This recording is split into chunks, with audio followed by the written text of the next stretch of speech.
நீங்க கேட்டது மாரி வந்து 2 தொகுதி அப்படின்னீங்க. ஒண்ணு பெரம்பூர் தொகுதி.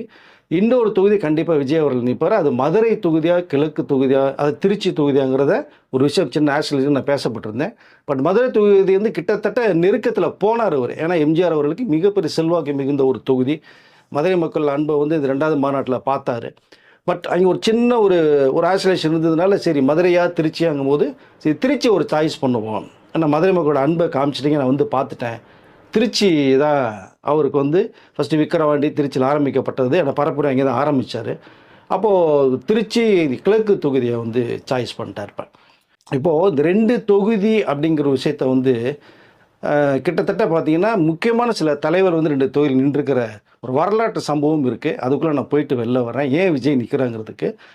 1951ல இந்த தேர்தல் கமிஷன் வந்து ஒரு ஒரு சட்டப்பூர்வமான ஒரு அறிக்கை ஒண்ணு வரும் பார்த்தீங்கன்னா, ஒரு வேட்பாளர் தத்தன தொகுதியில வேணா நிக்கலாம். அப்படிங்கிற ஒரு சட்டத்த ஒண்ணு குடுக்குறாங்க. மூலமாக அன்றைய வந்து வாஜ்பாய் அவர்கள் 2 தொகுதியில் நிற்கப்பட்ட ஒரு விஷயம் இருக்கு. அவர் தான் ஃபர்ஸ்ட்டு 2 தொகுதியில் நிற்கிறத வந்து ஆரம்பித்து வைத்தவர். அதற்கு பிறகு பார்த்தீங்க அப்படின்னா, சரி நெறைய தொகுதியில நின்னாங்கன்னா, சரியா வராதுன்னு சொல்லி 96ல 2 ஊர்ல மட்டும் நிக்கலாம் அப்படிங்கிற சட்டத்த இந்த மாற்றி சின்ன மாற்றம் செய்யப்பட்டது. அப்போ இந்த தலைவர்கள் வந்து 2 தொகுதியில் நிற்கிறது வந்து அத 96ல மாற்றம் செய்யும்போது 2001ல ஜெயலலிதா அம்மையார் வந்து 4 தொகுதியில நிற்கிறதுக்கான அந்த வேட்புமனு தாக்கல் செய்யும்போது, அந்த வேட்புமனு வந்து ரிஜெக்ட் பண்ணிட்டாங்க. 4 தொகுதி அளவிட 2 தான் அப்படின்னு சொல்லி. அதற்கு பிறகு 2 தொகுதியில் நின்ன ஒரு விஷயம் இருக்கு ஜெயலலிதா அம்மையார்கள்.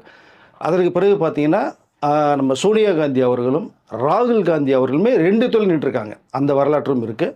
முக்கியமாக பிரதமர் மோடி அவர்கள் கூட பார்த்தீங்கன்னா 2014ல 2 தொகுதியில் நின்னாங்க. ஊபியிலும், குஜராத்திலும் நின்ன ஒரு ஒரு வரலாற்று சம்பவம் இருக்கு.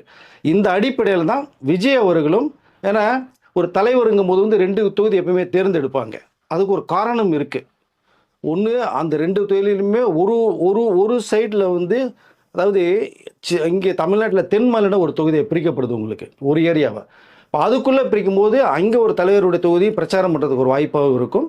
சென்னை சிட்டிய ஒரு வந்து லாக் பண்ணோம். அப்படிதான் ஜெயலலிதா அவர்கள் வந்து ஆர்கே நகர் தொகுதியை சாய்ஸ் பண்ணாங்க.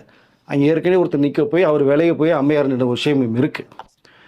அதனால இந்த சமூக அடிப்படையில் விஜய் அவர் 2 தொகுதியை சாய்ஸ் பண்ணியிருக்காங்க.